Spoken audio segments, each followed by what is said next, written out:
Ethan Thorne slammed a medical form onto my lap, his voice as cold as a steak that had been buried in a deep freezer for 3 years. Chloe, Lily's health is failing. Only your kidney can save her. Now, are you going to walk into that or yourself? Or do I have to have my security team drag you there? I picked up the paper, stared at it for 3 seconds, and then snorted so loud, it sounded like a startled pig. Ethan, honey, did you sleep through middle school biology? Why are you showing me a termination of pregnancy consent form for a kidney transplant? Also, I'm O negative, and she's AB positive. You want me to give her my kidney? Are you trying to kill her on the table? Ethan froze. The brooding billionaire expression on his handsome face practically shattered. Beside him, Lily Vance, who had been lying in the hospital bed pretending to be in a coma, suddenly had a stomach growl so loud it echoed off the stair walls. I sighed, reached into my oversized tote bag, and pulled out a massive, steaming container of extra spicy instant ramen I'd prepped with a portable heater. Look, the performance is over. You want some? It's got extra beef and soft-boiled eggs. Lily, who was supposed to be a dying waif fighting for her life over the love of a man, sat bolt upright like a Victorian ghost brought back to life by the smell of MSG. Does it have the thick sweet potato noodles? Chloe Jenkins, had transmigrated into a classic trashy soap opera novel, the kind filled with organ harvesting, forced miscarriages, and the body double trope. The system told me I had to finish the plot to go home, but it never specified how I had to play the scenes. So when Ethan leaned in, his face so gorgeous it was a crime against humanity, and grabbed my chin, I felt absolutely nothing. I was actually wondering if his foundation was oxidizing around his nose. Chloe Jenkins, I'm giving you one last chance, he hissed, every word dripping with frost. Give your kidney to Lily, or I'll make sure you never work in the city again. I blinked and pried his hand off me. Ethan, 3 things. First, a kidney transplant is a major surgery requiring extensive cross-matching. This isn't a flea market where you just pick a kidney that looks nice and cut it out. Second, our blood types don't match. If I gave her my kidney, she'd go into hyperacute rejection and die faster than a goldfish in a blender. And third, I held up the crumpled pregnancy form. Urology is on the 3rd floor. This is the maternity ward. You're in the wrong wing. Ethan's expression shifted from ruthless king of the city to completely bewildered, and finally to pure, unadulterated embarrassment. Woman, you're playing with fire, he said, finally falling back on his scripted lines. I put my hand up to stop the spell. Stop. Ethan, if you keep shouting like a dramatic teenager, you're going to wake up the girl in the next bed who's clearly faking it. Ethan followed my gaze. On the bed, Lily's eyelashes fluttered, and her stomach gave another perfectly timed gurgle. The entire luxury suite fell into a heavy, awkward silence.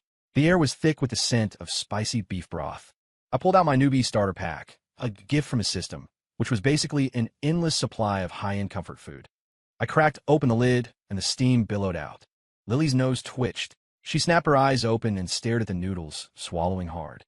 Is there any tofu skin left? I gave her a winning smile and pulled 2 extra side portions out of my bag. Plenty go around, girl. A minute later, Lily and I, 2 women who were supposed to be bitter rivals for the same man, were huddled on the edge of the hospital bed, slurping noodles like we were at a midnight college dorm party. The noodles were chewy, the beef was tender, and the broth was divine. Ethan was completely isolated. He stood there, his face darkening until he looked like a thundercloud in a $3,000 suit. He looked at his one that got away, who was currently face-deep in a plastic bowl of soup, and then at me, the replacement he was supposed to be torturing. His entire worldview was experiencing a 404 error. What are you doing? He finally roared. I picked up a piece of Spam with my chopsticks and blew on it. Eating. You have eyes, don't you? Chloe Jenkins.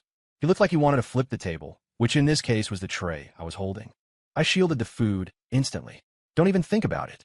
Wasting food is a sin, Ethan. Lily looked up, her lips glistening with chili oil. Seriously, Ethan, this is amazing. You want a bite? Shut up.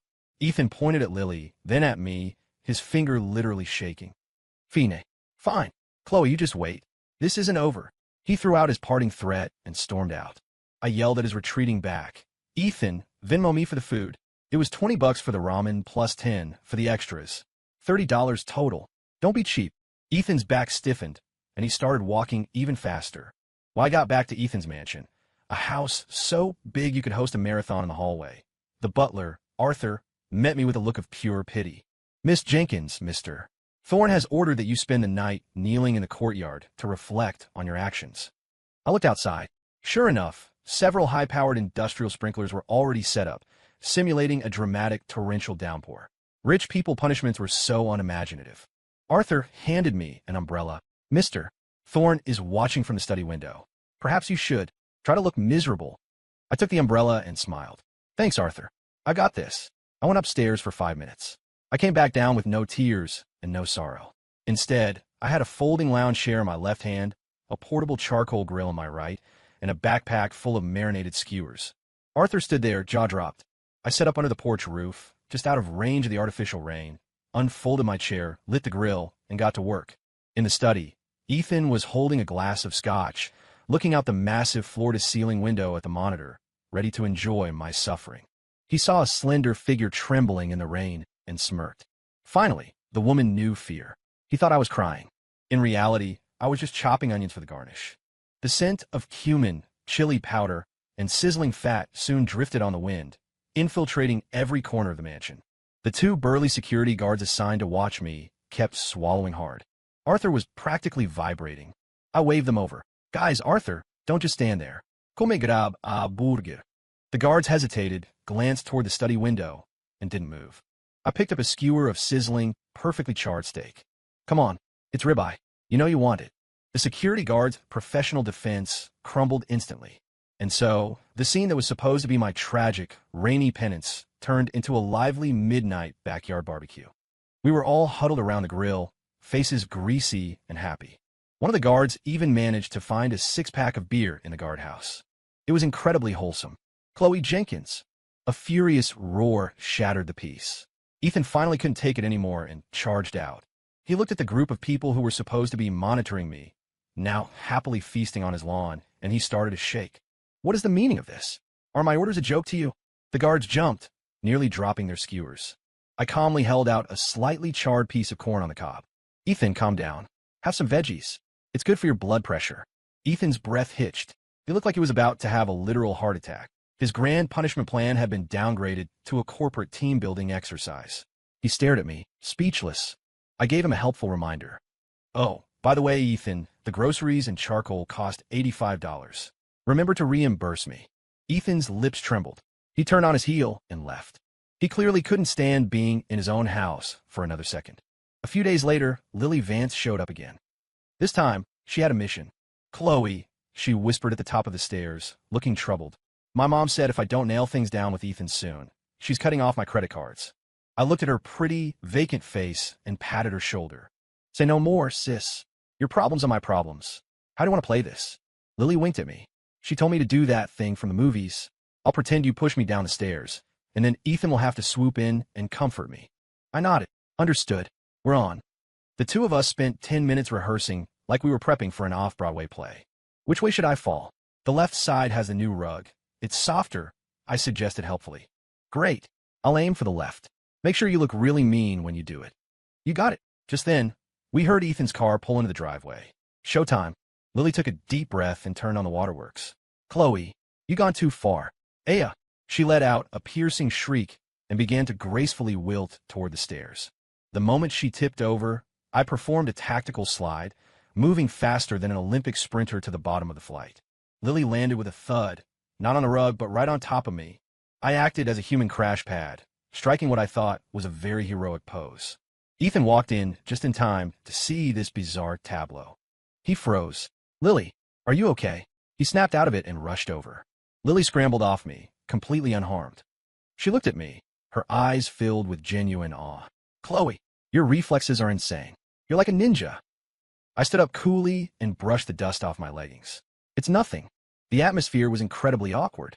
Ethan looked at me, then at Lily, and his brain seemed to be overheating.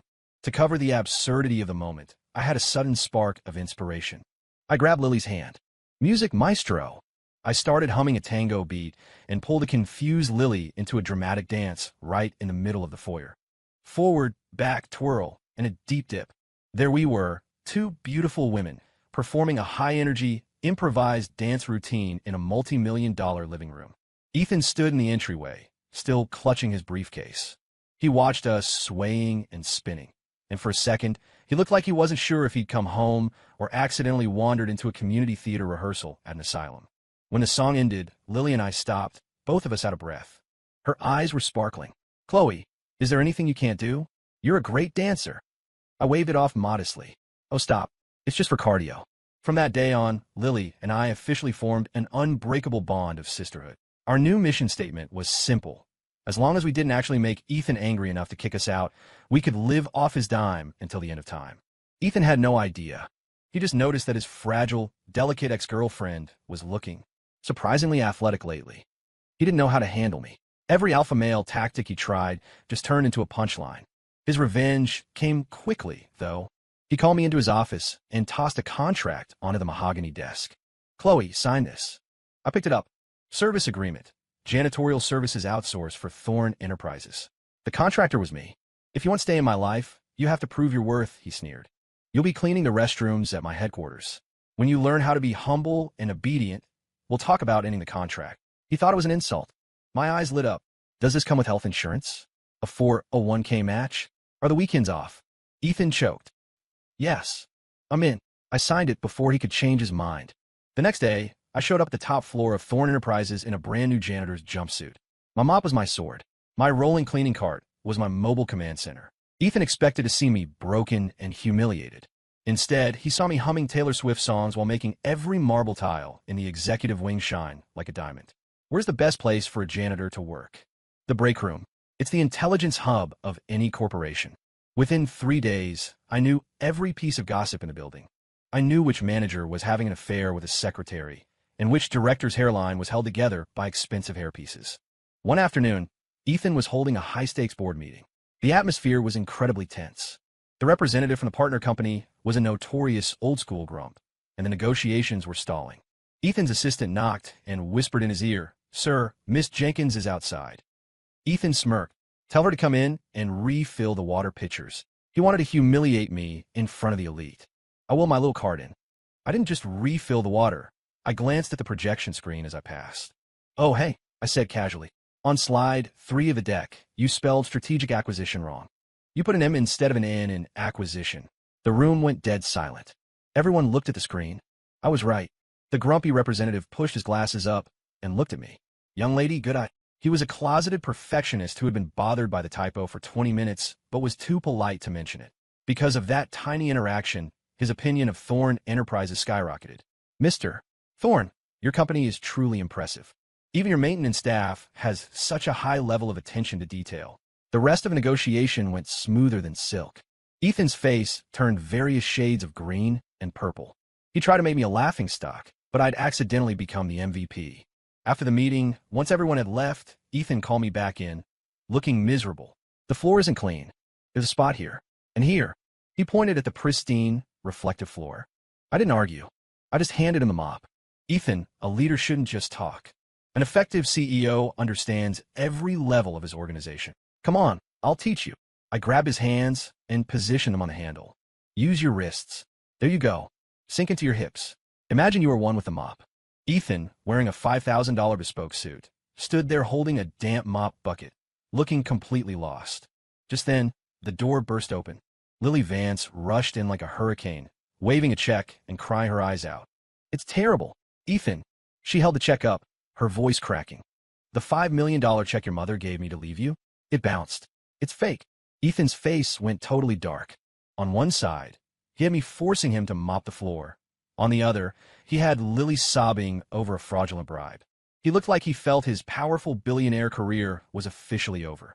The fallout was intense. Ethan, in a fit of rage, canceled the credit cards his mother provided and declared he was an independent man with his own identity. His mother was furious and turned her sights on me. She demanded Ethan bring me to a prestigious high society gala, intending to let the low-class woman embarrass herself in front of all of San Francisco's elite. The gown Ethan provided for me was a 3-year-old clearance item, outdated style, drab color. He tossed it at me coldly. "Wear this. Try not to embarrass me." I took the dress and went into my room. Half an hour later, I walked out. I had cut the long skirt into a knee-length vintage cocktail dress, used a silk scarf as a trendy belt, and pinned back the sleeves to create a chic, modern silhouette. Ethan stared at me, his expression unreadable. At the gala, The room was filled with diamonds and designer labels. Ethan left me in a corner to go network, waiting for me to look awkward and out of place. But when he looked back, he saw a crowd forming around me.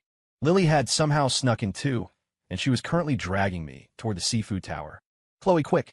They have Alaskan king crab and lobster tails. And so, in the middle of the most sophisticated ballroom in the city, a bizarre scene unfolded. Two women in beautiful dresses were hiding behind a massive marble pillar, each holding a giant lobster tail, eating with pure joy. Ethan's face turned green again. He walked over, intending to drag me away to introduce me to a notoriously judgmental board member, Mr. Sterling, just to watch me get insulted. Chloe, come here. I want you to meet. He didn't finish. A regal, elegantly dressed woman walked up and grabbed my hand. Oh, darling, where did you get your nails done?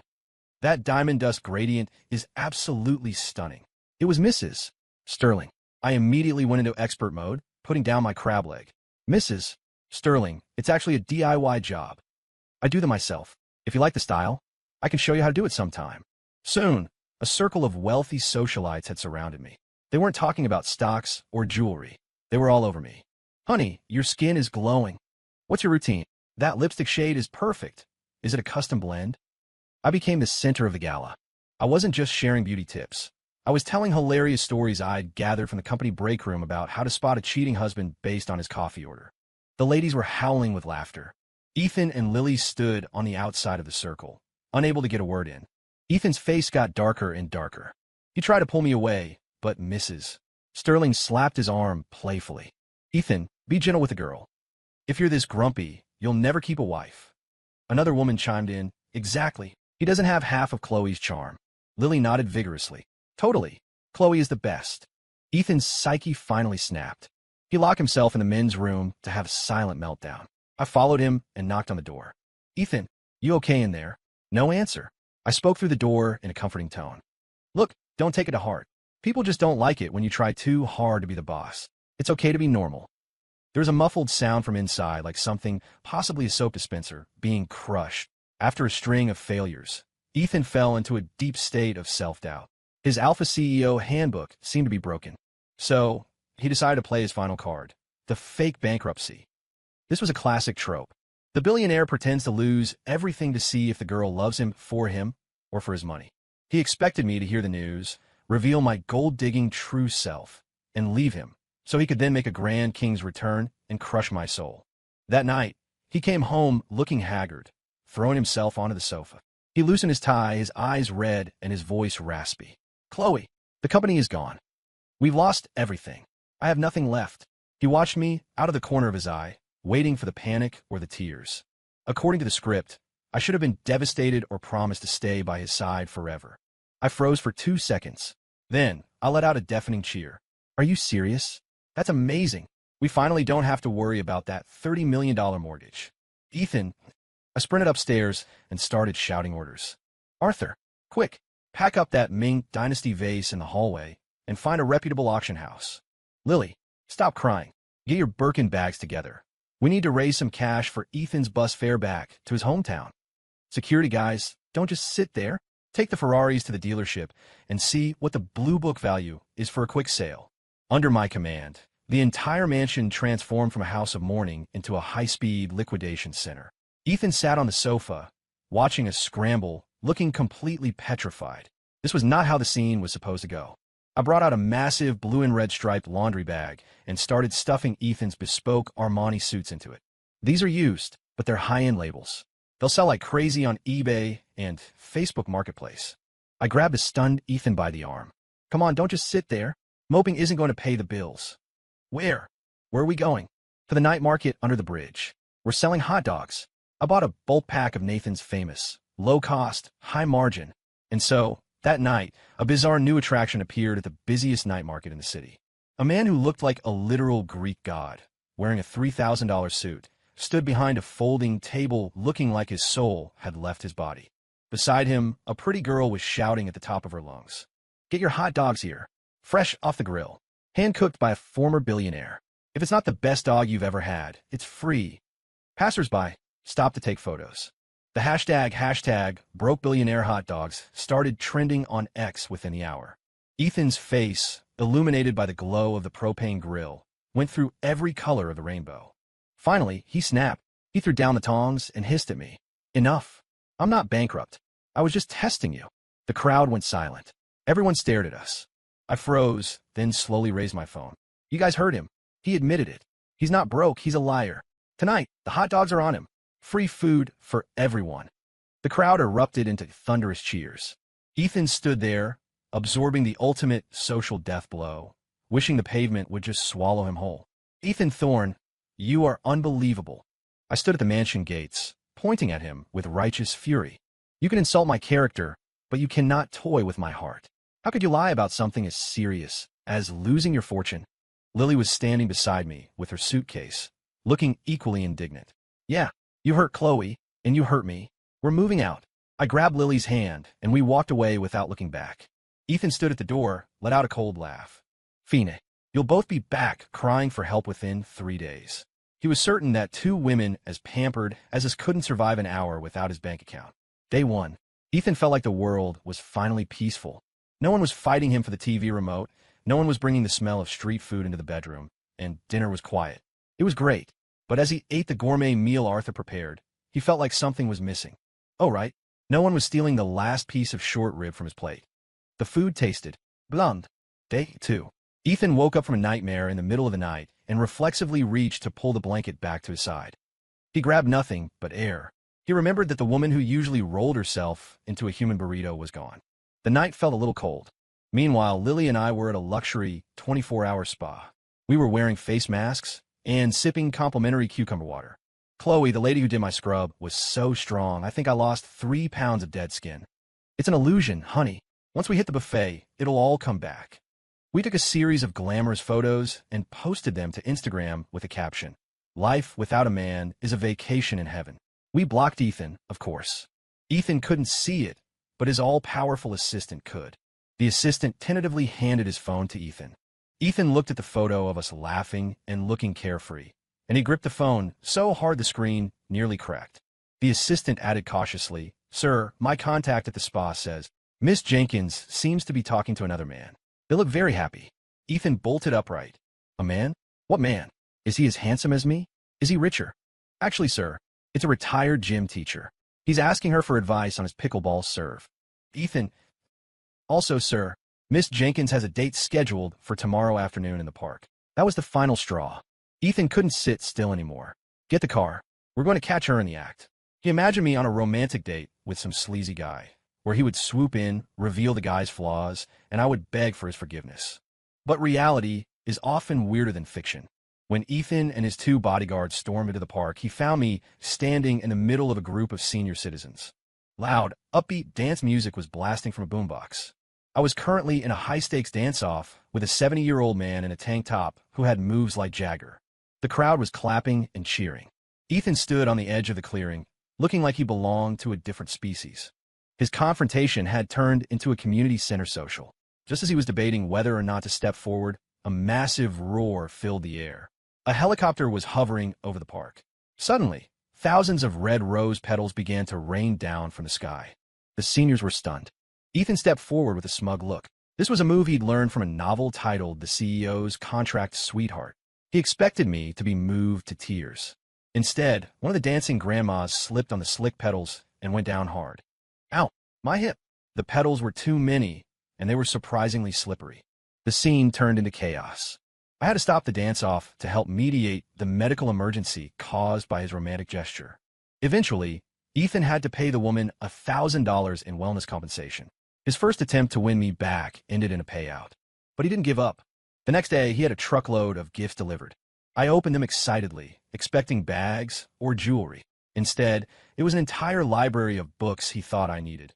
How to Love a Billionaire, The CEO's Scapegoat Bride, and Gentle Touches from the Ruthless Executive. He told me to study them, so I could be a qualified woman for a man like him.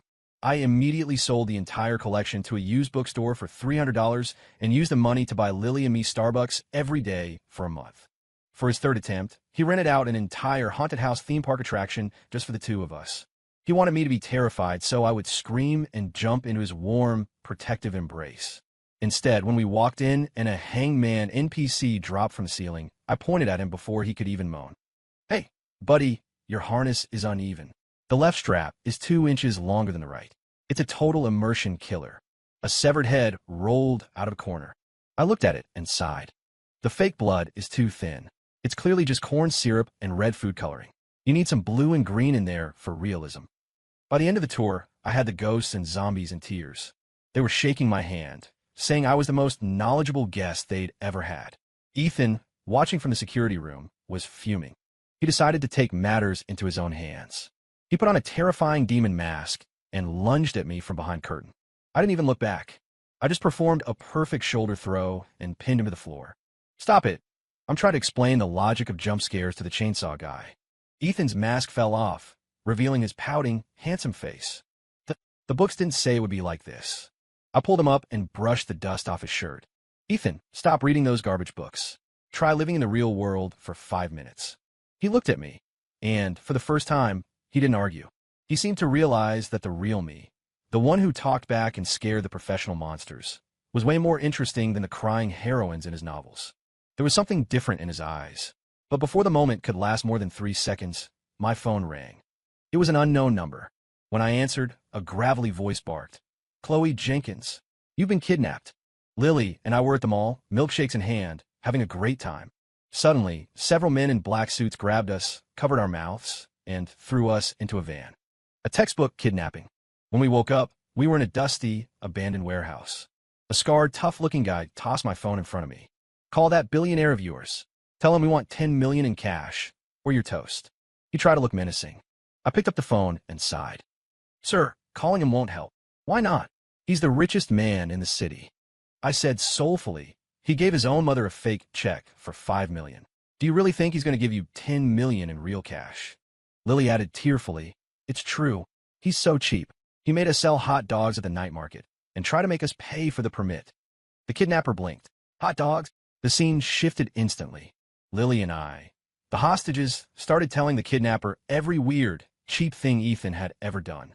From the kidney surgery mix-up to the barbecue in the rain and the fake bankruptcy. The kidnapper was hooked. He forgot he was even holding a knife. He went from being a threat to feeling pure, deep sympathy for us. Man, you girls have had it rough. He actually pulled out his phone and ordered a KFC family bucket through DoorDash for us. Here, eat something. You must be starving. Half an hour later, the warehouse doors were kicked open. Ethan charged in with a team of security guards, looking like a hero from an action movie. He expected to find us tied up and trembling in a corner. Instead, he saw the 3 of us sitting in a circle, happily sharing fried chicken and playing cards. Go fish, I said. Damn it, the kidnapper muttered. Ethan, you're here. You're the jerk who made them sell hot dogs. Ethan and his guards stood frozen at the entrance. The kidnapper stood up, spit out a chicken bone, and grabbed a nearby wooden stool. I'm going to do the world a favor and teach you some manners, you deadbeat. He swung the stool at Ethan. Without thinking, I screamed, watch out. In that split second, Ethan didn't hesitate. He lunged forward and pulled me behind him, shielding me with his body. The stool slammed into his back with a heavy thud. He groaned, but he didn't let go of me. I was pressed against his chest, smelling that familiar, clean scent of his cologne. My heart skipped a beat. The warehouse went silent. Lily and the kidnapper were stunned. Ethan held me for a moment, making sure I was okay, before turning to face the kidnapper. This time, there was no acting, no scripted lines, just cold, genuine protective fury. You can come for me, he said quietly, but you do not touch her. It was a little cheesy, sure, but my face felt strangely hot. The kidnapping crisis ended with the kidnapper actually calling the police on himself. He said his world had been rocked, and he needed some time in a quiet cell to reevaluate his life choices. The relationship between Ethan and me shifted after that. It was like he finally woke up. The first thing he did when we got home was throw his CEO handbook into the fireplace. He watched it burn with a look of pure resolve. He started trying to be a normal person. He tried to cook for me, which resulted in the kitchen being evacuated 3 times before Arthur took over. Lily became our double agent, constantly sending me updates. Chloe, Ethan is reading Cooking for Dummies. Chloe, he's practicing smiling in the mirror. He looks so dorky, LOL. Chloe, he asked what kind of flowers you like. I told him you like the kind made of money. One day, Ethan showed up without his usual 3-piece suit. He was wearing a plain white t-shirt and jeans. He asked me out. He didn't take me to a 5-star restaurant. He took me back to that same night market where we'd sold hot dogs. We sat at a greasy little table in a hole-in-the-wall soup shop. You like this stuff, right? He asked, looking a bit out of place. I did. We sat among the noisy crowd. Ethan clearly felt awkward, but he used those hands that usually signed multi-million-dollar deals, to clumsily peel garlic cloves from my dipping sauce. A few girls nearby were whispering and giggling at how handsome he was, but he didn't notice. He just focused on putting the garlic in my bowl. Chloe, he said suddenly, his voice low and serious. Was I a total idiot before? I laughed. An idiot? You were the king of the idiots. You were a one-man circus. He didn't get angry. He actually gave a self-deprecating smile. Then he looked at me with a level of sincerity I'd never seen before. Chloe, I'm not going to try to take your kidney anymore. Can I just give you my heart instead? It was so corny. It was so soap opera that I almost felt my toes curling into another dimension. But seeing his ears turn bright red from nervousness, I couldn't bring myself to laugh. I cleared my throat. Keep the heart. It's a bit messy, I said, pointing at the menu. But I want the most expensive Wagyu beef on here. Double portion. Ethan blinked, and then he laughed. It wasn't a cold, arrogant laugh. It was a clean, slightly goofy laugh. Deal, he said. In that moment, the cheap lights of the night market seemed to soften. Our relationship entered a strange, sweet honeymoon phase. Lily found her happy ending too. She announced she was dating Ethan's straight-laced, low-key sarcastic assistant. She said she loved the boring on the outside, wild on the inside type.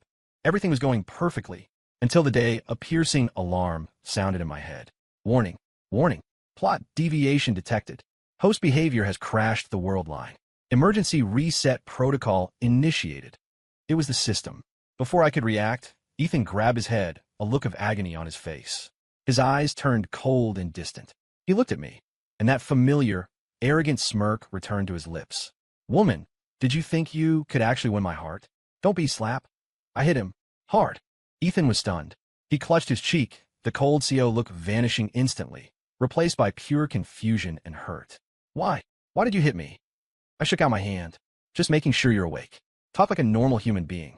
Ethan immediately stood up straight, like a kid in the principal's office. Okay.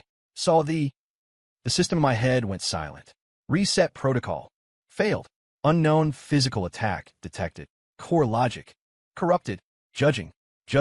The system glitched for a long time before finally spitting out a final message. PLOT is completely trashed, but protagonist emotional levels have reached peak capacity, mostly due to anger and laughter. Mission deemed successful. HOSD may choose, return to original world. B. Stay in this world. I looked at the idiot billionaire rubbing his cheek, and then thought of Lily, my favorite eating partner. I figured, staying here to watch the show wouldn't be so bad. I chose B. The system let out a sound like static electricity and then went dead forever. The world was finally quiet. I looked at the red handprint on Ethan's face and felt a little guilty. Does it still hurt? Ethan shook his head and leaned in cautiously. No. Are you still mad? Seeing him act like a kicked puppy, I couldn't help it. I laughed. Managing a reformed alpha CEO was actually kind of fun. At least life would never be boring. Ethan's proposal was as unique as he was. He took me to a high-end restaurant, got down on one knee, and pulled out a freshly bucket sorduji hashbun. He looked at me deeply. Chloe, I know I'm not perfect, but I want to be better for you. Marry me. I stared at him. Where's the ring, Ethan? He tore the bread open. A massive diamond ring was tucked inside the warm dough. He said it represented sustenance and love. I nearly choked on the flower-covered diamond. Our wedding didn't have a tear-jerking video of our romance. Instead, I played a highlight reel I'd edited called Ethan Thorne's Greatest Social Failures. From the hospital mix-up to the rainy barbecue and the hot dog stand. The guests were laughing so hard they nearly took the roof off the hotel. Ethan, in his white tux, stood on stage with a face as red as a tomato, laughing while he pulled me close. Lily caught the bouquet and cried until her mascara ran. She said she was just happy for me. Married life continued to be a beautiful mess. Ethan completely gave up the CEO persona and spent his days trying to learn how to be a normal guy. He'd be thrilled for a week because he got a discount on groceries. He'd get jealous for a day because I looked at a handsome actor on TV. I continued my life as a professional agent of chaos, successfully turning the high-stress environment of Thorne Enterprises into a sitcom. One sunny afternoon, we were lounging on the sofa. Ethan suddenly asked, Chloe, if I had actually tried to take your kidney back then, what would you have done? I picked up a pair of tweezers from the coffee table and gave him a playful wink. Oh, that's fine. I would have just made sure you had to go to Thailand to find a sister to replace what I took from you. Ethan shuddered, wrapped his arms tightly around me, and buried his face in my neck like a giant golden retriever. I'll never bring it up again. I hugged him back and smiled. Who says transmigrating into a tragic novel means you have to be miserable? A tragic story? Not on my watch. As long as you're crazy enough, life is nothing but a comedy. Story complete.